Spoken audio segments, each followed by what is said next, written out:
Hello and welcome back to the program. I am once again your host, Joe. This week we watched 1995's The Doom Generation. Yeah! Doom! Doom House? It's on the list because it was made by an Asian American Pacific Islander filmmaker, API, Greg Araki, who I realized during last Marble Race that I did, I'd accidentally typoed his name on my list. I was like, Arkai, what the heck? That can't be right. It's listed as a crime comedy, but I don't know that necessarily fits well. It's not like they do a funny heist or anything. Like, crimes are sort of an element, but it's more about the characters than the crimes. It's not even really about the consequences of the crimes. Realistically, they only do one thing that's even really considered a crime. Everything else is something that happens to them. So, crime? Not so much. Comedy? A little bit? That's also a little questionable. The Doom Generation is basically a story about three teenagers driving across town, stopping at various locations to have sex and get in trouble. The trouble usually winds up being some sort of grievous bodily injury to somebody, which leads them to believe they're wanted by the law, and basically in a nutshell it's this. Trouble happens, they get in a fight, someone gets injured, and then the group runs to a new place to recuperate GTA style, after which the cycle repeats. And I will reinforce that this is about three teenagers getting into it. It's actually one of three films that Greg Araki put out that are part of what's called the Teen Apocalypse trilogy. Three films about just troubled youth getting into situations with the law, with each other, with strangers, just rebelling against society. The trilogy consists of Totally Effed Up, which I believe was in 93, The Doom Generation, 95, right in the middle, and Nowhere, which came out in 1997. All three movies star James Duval, though I guess he's kind of like James Duval is to Greg Araki what Molly Ringwald was to John Hughes, I guess. Hell, James Duval's wiki page just straight up says he's known for Independence Day, Donnie Darko, and Greg Araki's films. Like he's that attached to the guy.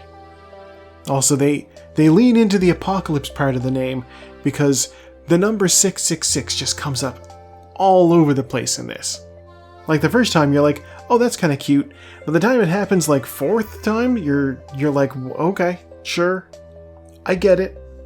The movie also leans into some very over-the-top and cartoonish violence. Like, here's an example. The first thing that they really consider a crime that they find themselves caught up in is an apparent robbery at a convenience store. I say apparent robbery because our two protagonists, Amy and Jordan, they walk in fully intending to buy some stuff. They pick up their stuff that they're buying, it's like some food and drinks, and they realize their wallets are gone. They had just gotten through saving a third person, Xavier, from a gang of street punks, who were all played by the band Skinny Puppy, it turns out. He piled into the car, they gave him a ride somewhere, and then they kicked him out because he was being an asshole. All up in their business. And they realize their wallets are gone, and mentally in my head I'm like, oh, Xavier must have stole them. Okay. That doesn't do them any good here. They're in the store, and the shopkeeper, he sees them with hot dogs that they're trying to buy, and they realize they don't have any money, and he just pulls a shotgun and is like, you're trying to rob me. At which point, Xavier, seemingly out of nowhere, tackles the shopkeeper, wrestles the gun away from him, and in the process it goes off and removes the shopkeeper's head. It goes flying through the air and lands in the salad bar. And it starts talking. And as it's talking, salad is coming up and out of its mouth. And I'm like, this is just incredibly over the top. This is the sort of thing that The Simpsons would put on an Itchy and Scratchy episode. At which point, the two who were getting the shotgun pointed at them, they just grab a bunch of smokes that fell on the floor and run out of the place to their car. They're convinced that they're gonna get, arrested, and then off they go to the hotel. Xavier also jumps in the car. And also, speaking of our main cast, this is them. Aside from James Duval, who plays Jordan, you also have Rose McGowan as Amy, and playing Xavier is Jonathan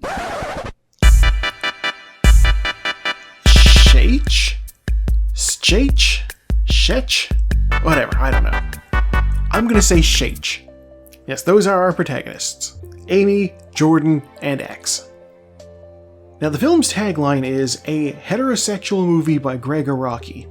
And fair enough, the guys never do kiss. They come incredibly close, and we were all like, that's definitely gonna happen. And then you know what? It didn't wind up happening. I'm almost inclined to say that this is kind of like a more explicitly queer take on Rebel Without a Cause, shot in the style of the 90s with a lot of flashy colors and music, except it's only barely more explicitly queer. In relation to the aforementioned flashy colors, the visuals in the film are incredibly strong, sometimes even overpowering. The hotel rooms that they stay in have some intense color schemes. The first one is very, very red as the color of passion. The next one is just checkerboard patterned for what could be many reasons. Is it an allusion to Amy's checkered past? Is it a chessboard because people are making moves? Does the director just like ska? Certain locations they go to have people in almost uniforms. The shopkeeper, his wife, and his children are all dressed in this white color scheme. They go to a burger place and there's an absolutely strange uniform that the burger folks are wearing.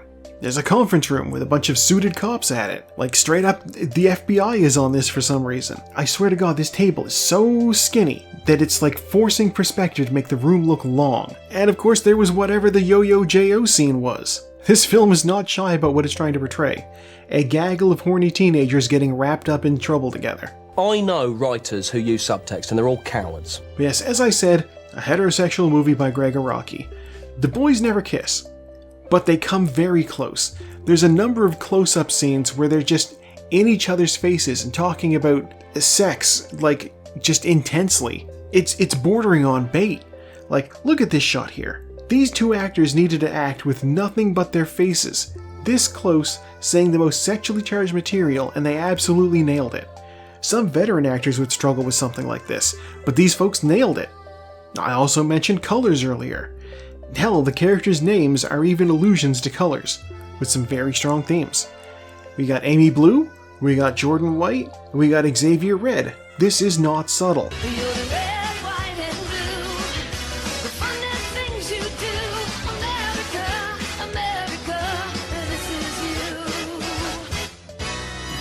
Is Araki saying that the America of the day is a gaggle of sexually frustrated youth who keep being thrust into violent situations? I mean, hell, the final gaggle of goons they ever run in with is a pack of actual neo-Nazis who paint swastikas on their chests. I know writers who use subtext and they're all cowards. God, I need to talk about the encounters, because, like with these guys, there's a running theme for their encounters. They keep running into people who think that they know Amy, and that Amy was this girl who they were infatuated with, and now she's here in front of them, and they need to get violent. It happens with this guy, it happens with this lady, it happens with this Nazi. Whether it's a case of mistaken identity or a case of Amy just having that much history, we don't know. Amy denies it every time, but given these folks are clearly unhinged and violent, who could blame her for wanting to put some distance between her and them? Yeah, the Nazis at the end wind up ambushing the trio in what appears to be a barn. Their big final hotel room. After the passion room, after the ska room, they get barn with mattress on floor. They wrap Jordan and Amy up in tape, they violate Amy on top of an American flag, while another one of the Nazis castrates Jordan with gardening shears. What are these Nazis doing to you, America? That's what this scene is saying. They are attacking the women and the queers while draped in a flag and a swastika. I know. It's also worth noting that this final scene is the only one of its kind in the film that doesn't feel extremely over the top. Like, compare this to a scene where a man's severed head flew into a salad bar and started spitting salad out of its mouth. Or this guy we got a blood fountain out of this guy after his crotch got impaled with a sword. And then over here, it's packing tape and $5 worth of gardening equipment, punctuated by a strobe light. It feels extremely real, and I don't think that's a coincidence. I also feel the need to mention the soundtrack here, because this movie has a very 90s soundtrack, and it's very solid. Criterion actually recently put out a collection of 90s films with great soundtracks, which actually got me to rewatch Grosse Pointe Blank. Highly recommend. And this film could have easily landed on that list too. At one point I caught myself saying, this music in the background sounds a lot like Jane's Addiction. And I looked it up, and you know what? I wasn't that far off. It was Porno for Pyros, which has the same frontman as Jane's Addiction, Perry Farrell. Also fun connection. Richard Linklater's film Suburbia is on the list, and he appears in the special thanks section of the credits for the Doom generation. God, the question I always end these with is, of course, would I recommend this film? And that's a really tough call in this situation. It's so violent and over the top at times, and then the end is just so grounded by comparison. It basically ends with an anticlimax, which I guess is thematic because the protagonist gets castrated. If you're looking for some solid 90s music, if you're interested in queer media from a queer creator, if you don't mind that a dog dies in it, use that website. And if you're okay with the denied climax, go ahead and give this a watch. And hey, speaking of balls in a race, what's the marble race got for us this week? 3, 2, 1, and go! Alright, down the hill they go, and into the cone, which has a nice protective shell around the outside just in case they got a little too much pepper on them from going down that very gentle incline ramp. So they are circling, circling, circling. I'm going to go down here. Down they come, and coming out first is The Sweet Smell of Success, The Hit, and Cecil B. Demented, followed by Three Women. Whichever takes these corners better is probably going to fare well. These three are still neck and neck. Sweet Smell of Success and The Hit. Cecil B. Demented. Here we have a comb, our first real obstacle, and The Hit manages to pull out ahead. Sweet Smell of Success goes the other way. Down the ramps. They've just totally peeled away from the pack, but starting to catch up. Okay, The Hit going around that way, Sweet Smell of Success going the same way, Cecil B. Demented. My favorite software is being here, finally goes to the left. They are caught on that. Cecil B. Demented gets flung forward by the comb, as does The Hit. My favorite software is being here is also going over on the other side with Three Women, but I think they are not as low down as Cecil B. Demented, which is out front. Am I going to get my John Waters film off the list now? I don't know. We'll see. It gets caught. The Hit gets flung through. Cecil B. Demented gets flung back. Okay. I think that effectively takes it out of the running. The Hit is going down the bumps, followed by A Man Escaped. Everything else is way back a bit. It would be, well, you know, there's some holes at the end here, and oh my god, the finish is a moving platform. They need to time in order to get in. We could have everything not finish on an end like this. Okay, well. The platform's moving over here. Man Escaped has fallen to its death, as has The Hit. Cecil B. Demented also has fallen to its death. Sweet Smell of Success never weaken. My favorite software is being here. Brazil sticks the landing. Brazil. Alright, After Hours and Three Women still are going through. After Hours makes it into the tray as well. Three Women, will you make it in? Will you finish the race alive? I didn't see if it did or not. But our winner, it's official, Brazil. I think that's our last long one on the list. Yeah, Three Women managed to finish. Okay. Let's pull up on the thing. Brazil. Alright, Brazil. It's number 10 on my list. It's from 1985.